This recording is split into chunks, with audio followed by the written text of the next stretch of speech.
देखिए, इसमें हम लोग सोर्स ऑफ एनर्जी जो थर्मल इंजीनियरिंग का पहला यूनिट है, चैप्टर है, उसके बारे में देखेंगे। सबसे पहले ये देखते हैं कि हमको पढ़ना है सोर्स ऑफ एनर्जी। तो सोर्स ऑफ एनर्जी क्या होता है? सोर्स ऑफ एनर्जी का मतलब होता है ऊर्जा का स्रोत। मतलब ऊर्जा को हम कहाँ से प्राप्त करते हैं। सोर्स का मतलब स्रोत, और एनर्जी मतलब ऊर्जा। तो ये जो ऊर्जा है जिसका हमको हर जगह डिमांड रहता है एनर्जी का, पावर के लिए, तो ये हम कहाँ से प्राप्त कर सकते हैं। तो क्लासिफिकेशन में हम देखते हैं कि सोर्स ऑफ एनर्जी को यहाँ अलग अलग तरह से बताया गया है। जैसे एक है रीन्यूएबल एनर्जी और नॉन रीन्यूएबल एनर्जी। मतलब जिसको हम रिन्यू कर सकते हैं, एनर्जी का वैसा सोर्स जिसको हम बार बार यूज कर सकते हैं, उसको रीन्यूएबल कहते हैं। और एनर्जी का वैसा सोर्स जिसको हम रिन्यू नहीं कर सकते हैं, मतलब एक बार अगर हम यूज कर लिए और वो समाप्त हो गया तो दोबारा हम उसका यूज नहीं कर पाएंगे, तो उसको बोलते हैं नॉन रिन्यूएबल एनर्जी। एग्जाम्पल से हम इसको और बेहतर समझ सकते हैं। तो जैसे सबसे पहले हम देखते हैं कि एनर्जी का क्लासिफिकेशन में है प्राइमरी सोर्स। प्राइमरी सोर्स का मतलब है कि जो हमको नेचुरली अवेलेबल हो जाए आसानी से। जैसे क्या क्या है, कोल है, ऑयल है, नेचुरल गैस है, वुड है, ये सब हमारा प्राइमरी सोर्स है, मतलब प्राथमिक। तो जैसे कोयला को हम ज़मीन के अंदर जो दबा है, सालों साल जो बना है प्राकृतिक तौर से, या ऑयल जो है समुद्र से हम आसानी से निकाल सकते हैं, मतलब आसानी से नहीं लेकिन प्रोसेस से हम निकाल सकते हैं, प्राप्त कर सकते हैं। हमको कोयला बनाना नहीं पड़ता है, तेल बनाना नहीं पड़ता है, नेचुरल गैस बना नहीं सकते हैं। लकड़ी जो है वो प्राकृतिक तौर से तैयार होता है, इसे प्राइमरी सोर्स में आता है एनर्जी का। दूसरा है सेकेंडरी सोर्स। सेकेंडरी सोर्स में जिसको हम प्राइमरी सोर्स से कन्वर्ट करते हैं। जैसे मान लेते हैं बहुत सारा, जैसे कोल है तो कोक बनाते हैं, कोक कोल से बनता है, ठीक है।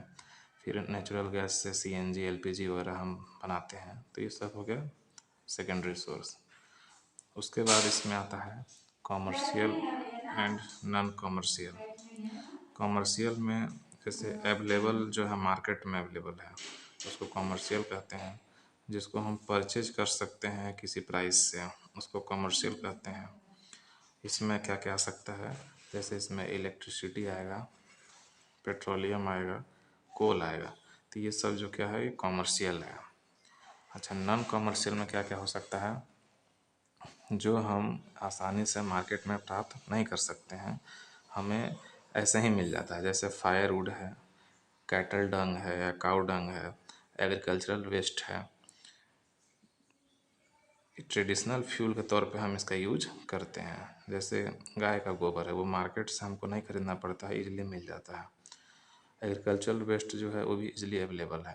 तो ये सब नॉन कमर्शियल सोर्स में आता है। अब बात करते हैं रिन्यूएबल और नॉन रिन्यूएबल की। तो रिन्यूएबल में क्या क्या है देखते हैं हम। रीन्यूएबल एनर्जी सोर्स, जैसे इसमें सोलर एनर्जी आता है, टाइडल एनर्जी आता है, जियो थर्मल एनर्जी आता है, विंड एनर्जी आता है। ये सब क्या है, रिन्यू कर सकते हैं हम इसको। जब तक पृथ्वी है तब तक सोलर लाइट मिलेगा, सनलाइट मिलेगा। टाइडल मतलब ज्वारीय ऊर्जा, इसको हम बता देते हैं। सोलर का मतलब सौर ऊर्जा होता है, सौर ऊर्जा। टाइडल का मतलब ज्वारीय ऊर्जा, जो समुद्र में ज्वार भाटा के तौर पे आता है। जियोथर्मल मतलब भूतापीय ऊर्जा बोलते हैं इसको। और विंड मतलब पवन ऊर्जा। तो ये सब जो ऊर्जा के स्रोत हैं ये रीन्यूएबल है, ठीक है। नॉन रिन्यूएबल में क्या है, जैसे कोल है, कोयला जो है अगर एक बार समाप्त हो जाए तो फिर प्राप्त नहीं किया जा सकता है, इसको बनने में लाखों करोड़ों साल लगते हैं। ऑयल हो गया, तेल, गैस हो गया, गैस, ये सब जो है वो नॉन रिन्यूएबल है। न्यूक्लियर एनर्जी हो गया, नाभिकीय ऊर्जा, तो ये सब यूरेनियम से बनता है न्यूक्लियर एनर्जी। तो ये सब जो है नॉन रिन्यूएबल एनर्जी के सोर्स हैं। अब जैसे मान लेते हैं अगला आता है फॉसिल फ्यूल। फॉसिल फ्यूल में दो तरह का फ्यूल पढ़ना है हमको। फॉसिल फ्यूल का मतलब होता है जीवाश्म ईंधन, है ना। जीवाश्म ईंधन में क्या होता है, जैसे कोल, गैस, न्यूक्लियर एनर्जी, ये सब ही ये कोल, गैस और ऑयल, ये तीनों जो है वो जीवाश्म ईंधन है। हमको इसमें दो एनर्जी पढ़ना है, एक सीएनजी और एक एलपीजी। सीएनजी को कहते हैं कंप्रेस्ड नेचुरल गैस और एलपीजी को कहते हैं लिक्विफाइड पेट्रोलियम गैस।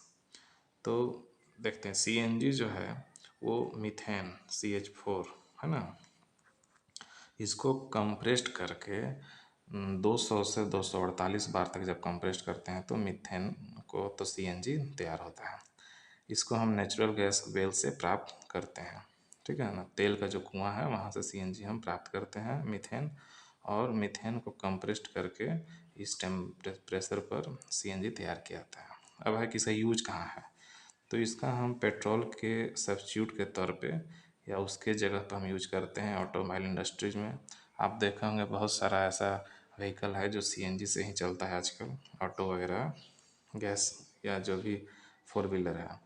ये क्वालिटी है इसका, ये लाइटर देन एयर होता है, माने एयर से हल्का है, चीपर है, सस्ता है, क्लीनर है, साफ़ सुथरा है, ठीक है। तो इसको हमको अलग से मेंटेनेंस नहीं देना है, सीएनजी को हम सीएनजी स्टेशन से फिल करा सकते हैं अपने ऑटोमोबाइल में। दूसरा है एलपीजी। एलपीजी होता है लिक्विफाइड पेट्रोलियम गैस। तो ये जो है लिक्विफाइड पेट्रोलियम गैस, ये प्रोपेन और ब्यूटेन का जो मिक्सचर है उससे तैयार होता है। इसको 15 डिग्री सेल्सियस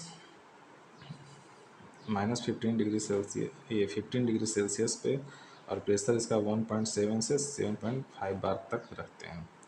इसका जो कैलोरीफिक वैल्यू है वो हाई है ना, और इसका यूज़ जो है वो कुकिंग में, रेफ्रिजरेशन में हम करते हैं। तो एलपीजी और सीएनजी ये दोनों जो है ये फॉसिल फ्यूल में बहुत इंपॉर्टेंट है। अगला जो है हम लोग अगला वीडियो में और भी पढ़ेंगे सोलर के बारे में, सोलर प्लेट के बारे में। तो इसको आप बढ़िया से देखें एक बार। ओके।